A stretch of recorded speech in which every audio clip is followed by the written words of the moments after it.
Oh joy. Don't you love it when your laptop charger packs up? This is my dad's laptop. And it's, although the power supply powers it, it will not charge the battery.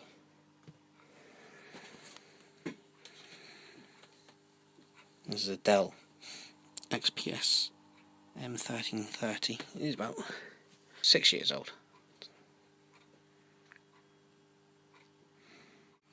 You can see it doesn't know what charger is attached. The reason for that is Dell chargers, or at least this one, has a third pin in the middle, and that's a data pin that carries information on what the actual charger is. So this outer sleeve is the negative, the inner sleeve is positive, and the middle pin is data. And the wires become broken at some point, or something's gone wrong in here and it stopped working. So get a new charger. So we got one. This on the left is the old charger, this on the right is the new one. They both have the odd octagonal connector, but despite the badge and despite the safety marks, this is a fake. I'll show you why.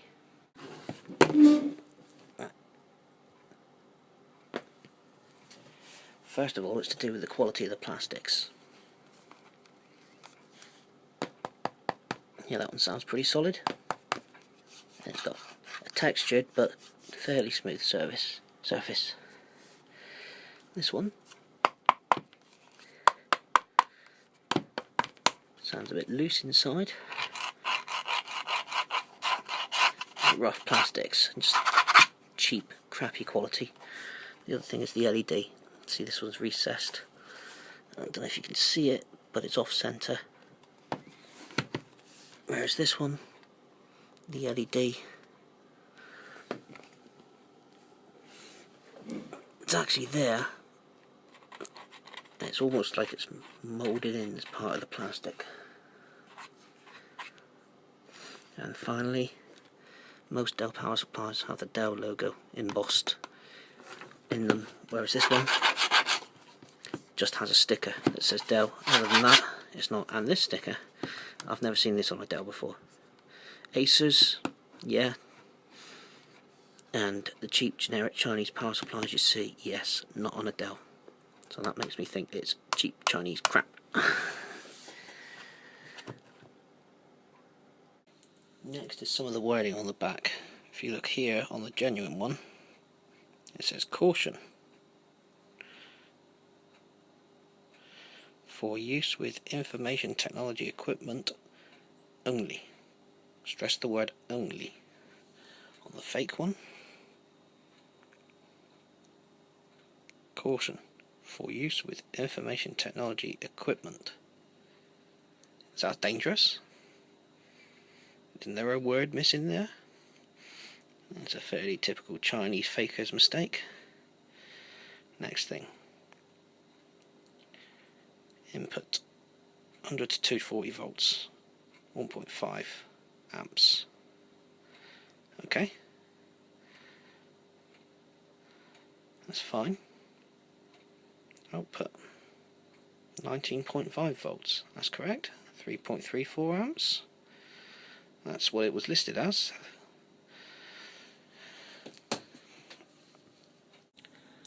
So anyone who knows how to calculate power knows that 19.5 times 3.34 comes to 65. 65 watts, which is what this power supply is supposed to be, a 65 watt power supply. So, if it's a 65 watt power supply,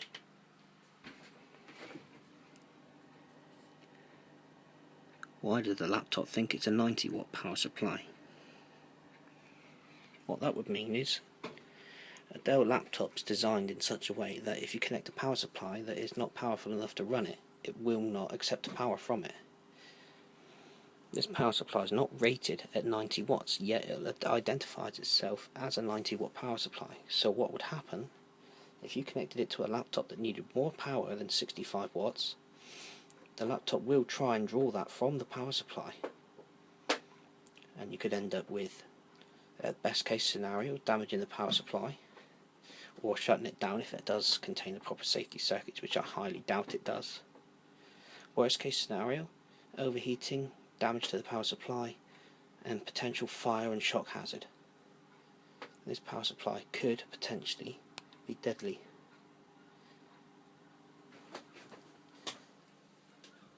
The way I find this information is in the BIOS. Go into the BIOS by pushing F2 when the Dell logo is on the screen and select battery info.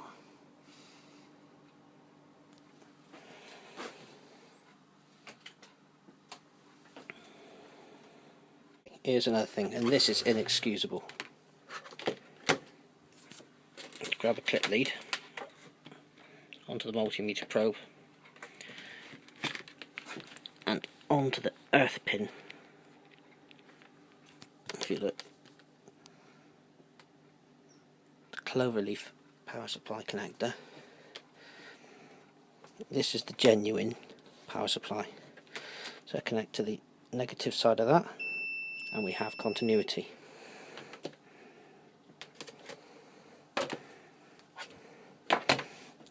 Fake charger onto the earth pin, connect to the negative, nothing. This power supply is not earthed. So if there was a fault in it, and for whatever reason 240 volts got to this side, and you happen to be touching the laptop, you would get 240 through your hands. And just to prove that it would happen, I've connected the fake power supply to the genuine power supply to the laptop. You'll have to excuse the dodgy camera work. Get on there, you sod. Okay, clip lead's connected.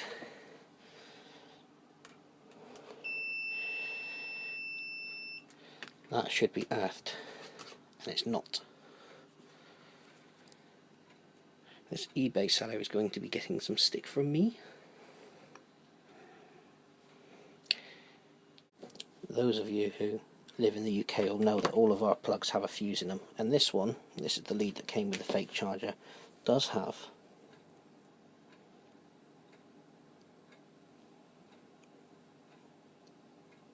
a 3-amp fuse.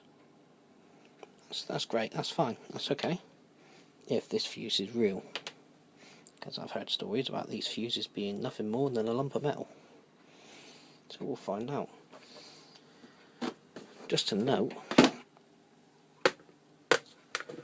this is the lead that came with the old charger, which is the real one. It's got a much nicer way of getting the fuse out. Don't need a screwdriver or anything.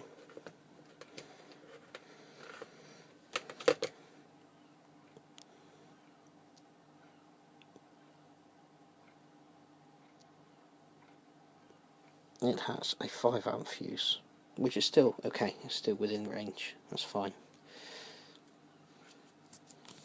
Try getting the end cap off this fuse and see what's inside. I think it might be okay actually.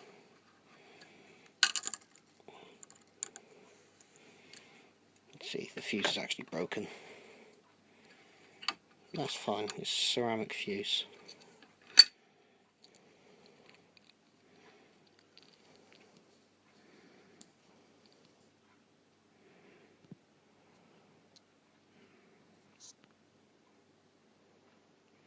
It's not going to pick that up that close. That wire looks a little bit thicker than what I'd expected to, but it's hard to tell. But I'm going to call that good, that's fine. Well, it's not now, but I'll just put another 3-amp fuse in there.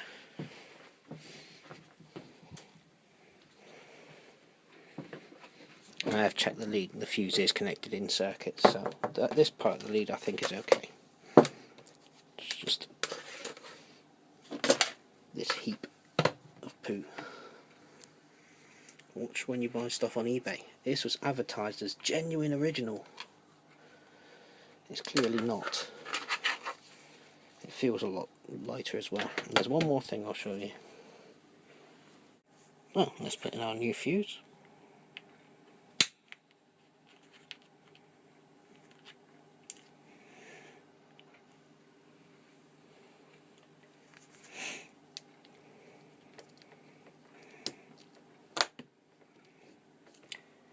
And watch this.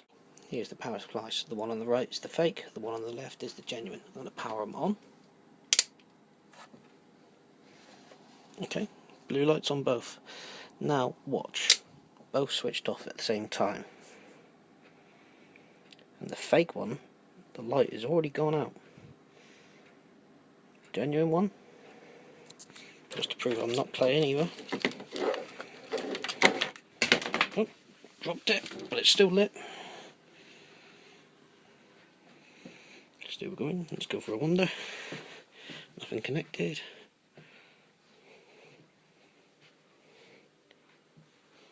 Oh, and now it's starting to go. There it goes. The capacitors in this are obviously much higher rated and probably cost more than the capacitors in this. So this probably is going to have a noisy, dirty output, but I don't have a proper way of testing that at the moment. But I know Big Ain't Clever did a good video on Chinese iPhone chargers or iPod chargers, which he showed how crappy the output was on them. So it's worth a look. I can't tear this down because I've got a plan to send it back, but I also would, if I get to keep this, needless to say, this will be coming apart because it certainly won't be in use.